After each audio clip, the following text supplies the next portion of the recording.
एक बहुत अहम मुद्दे पर आपसे चर्चा करनी है, लेकिन उसके पहले कुछ तस्वीरें साझा कर लेते हैं। एक ये सेल्फी देखिए, उसके बाद एक ये दूसरी सेल्फी देखिए,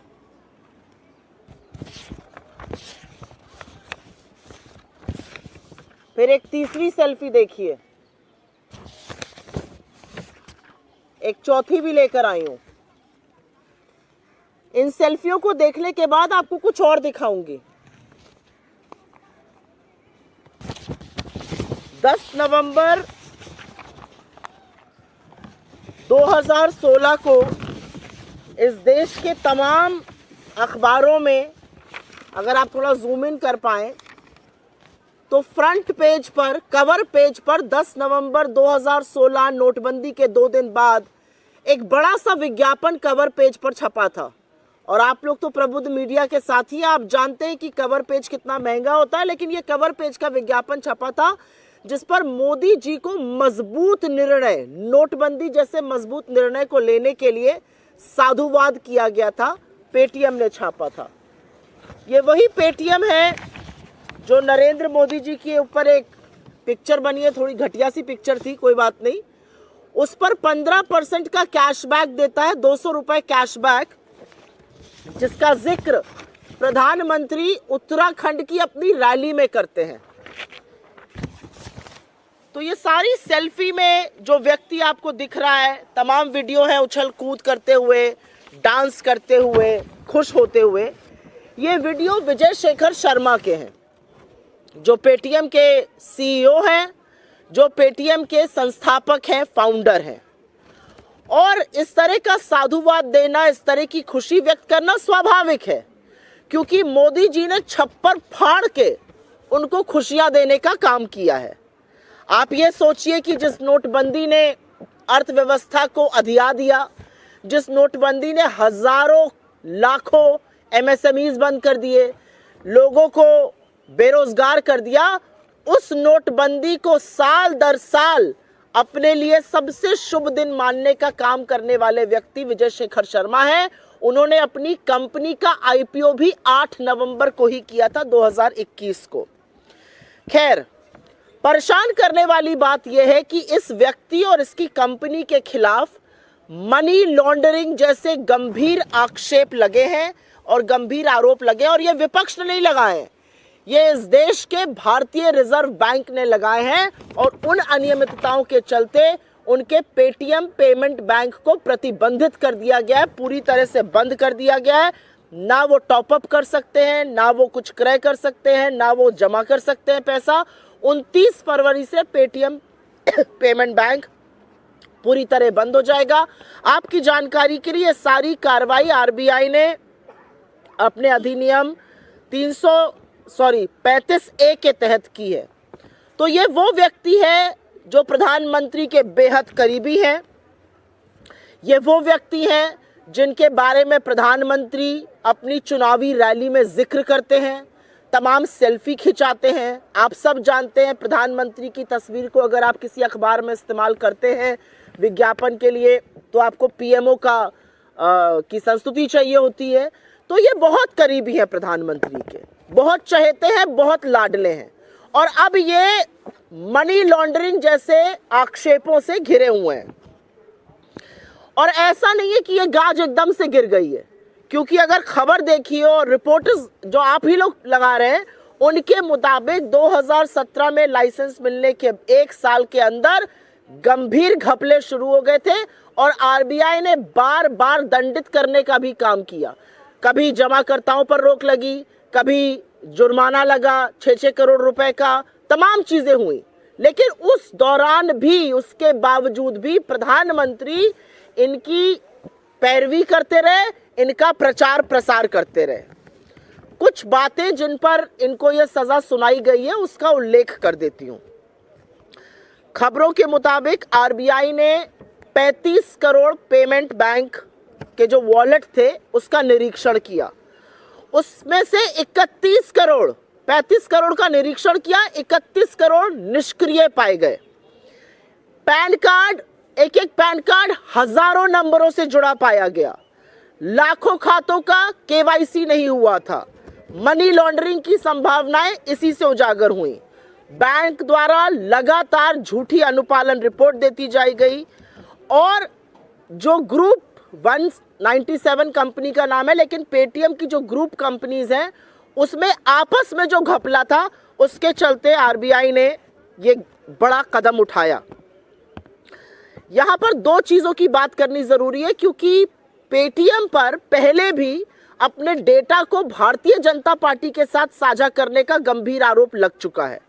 आरबीआई ने पेटीएम पेमेंट बैंक के बीच और पेटीएम के बीच होने वाले डेटा ट्रांजैक्शन पर भी गहन चिंता जताई है और यह भी सामने आता है कि इस चिंता के बावजूद ना शीर्ष अधिकारियों का तबादला हुआ, ना उनके खिलाफ कोई कदम उठाया गया और कंपनी ने बिजनेस बढ़ाने के जुनून में लगातार नियमों का उल्लंघन किया और हर तरह के कानून को ताक पे रखा।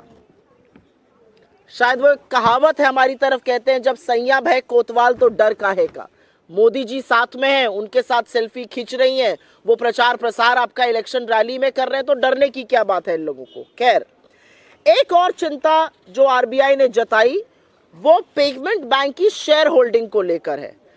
करीब 49% हिस्सेदारी पेटीएम कंपनी की थी, जिसे लोग 197 कम्युनिकेशन के नाम से जानते हैं, लेकिन 51% हिस्सेदारी इस बैंक की सिर्फ और सिर्फ एक व्यक्ति विजय शेखर शर्मा के पास थी, जिनकी सारी सेल्फी मैंने आपके सामने साझा करी है।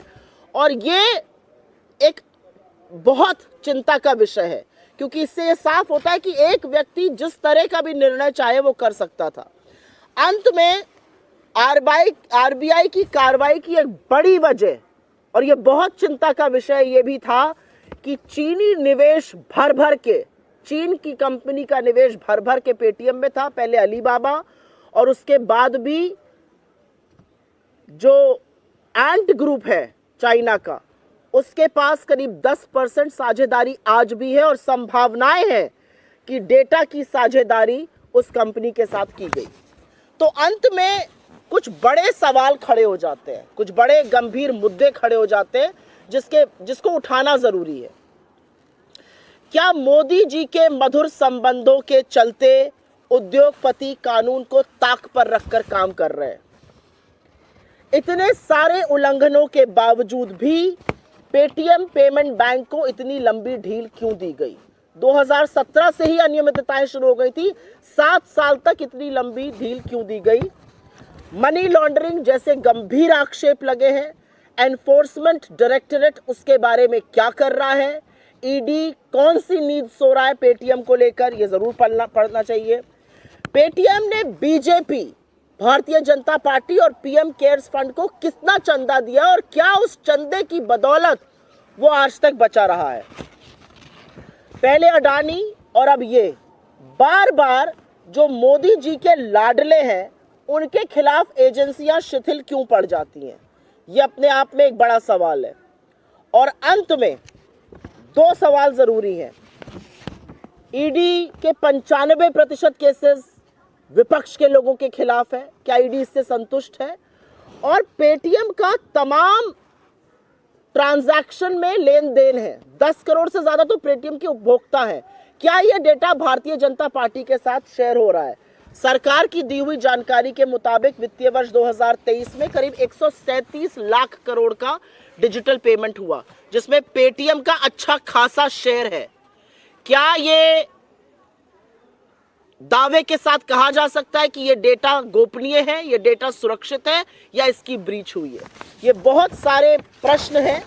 पेटीएम का स्टॉक लगातार गिर रहा है, माइनॉरिटी शेयर होल्डर्स इससे आहत हैं, पर सबसे बड़ा सवाल यह है कि जिस कंपनी पर मनी लॉन्ड्रिंग जैसे गहन आरोप इस देश के banking regulator reserve bank of India ने लगाए हैं, वो किस तरह से खुला घूम रहा था और प्रधानमंत्री उसका प्रचार प्रसार और पैरवी क्यों कर रहे थे? आज ये सवाल उठना भी जरूरी है और इसका जवाब भी आना जरूरी है। I will very briefly make a statement in English on this. I have already shared multiple pictures here of selfies, of newspaper ads, of cash return as far as the Modi movie is concerned. If you remember, in Uttarakhand, the Prime Minister spoke about 15% cashback up to 200 rupees on a movie that was made on him if you bought the tickets through Paytm. There are multiple selfies that have been clicked. There is an entire newspaper ad here which was put out on the 10th of November, 2 days after demonetization was announced. In all leading dailies, Paytm thanked Mr. Modi for bold decisions. So here is Vijay Shekhar Sharma, who is a huge beneficiary of demonetization, known to be extremely close to the Prime Minister, and whose Paytm Payment Bank has now been banned by the Reserve Bank of India.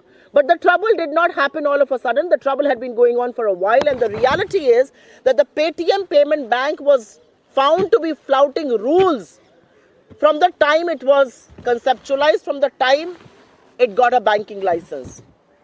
There are various things that the RBI found out. 35 crore Paytm banks and wallets were probed. 31 crore of them were found to be not operational. KYC was not done. Questions of money laundering have arisen. PAN cards were attached to thousands of accounts at the same time. There was no compliance report, and if compliance report, misleading compliance report was submitted by the Paytm payment banks.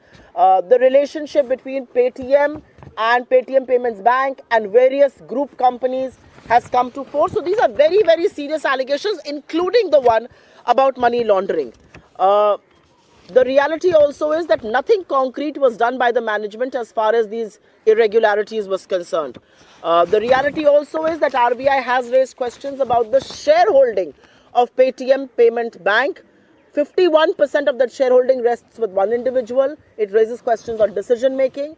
And last but not the least, the Chinese investment and the possibilities of data having shared with Chinese companies as far as Paytm is concerned has raised a huge cause of concern. But the questions that arise out of this are multiple, and these questions deserve answers. Is the country and are people roughshodding? Are people close to Mr. Modi roughshodding over law and order, over regulations of the RBI because of their seeming closeness and their closeness with the ruling regime, especially Mr. Modi? Why was Paytm Bank given such a long rope? The reality is it came to fore that there were all kinds of non-compliance from 2017 onwards. Money laundering is a very serious probe and a very serious allegation that has been leveled against Paytm. What is ED doing about it? How much money has Paytm given to BJP and to PM CARES Fund? Have they been let loose because of the donations that they have made, apart from their closeness to Mr. Modi? And last but not the least, why is it that everybody associated with Mr. Modi sees no probe, whether it is Mr. Adani or whether it's Vijay Shekhar Sharma or Paytm? And lastly, Paytm has a substantial share of digital payments.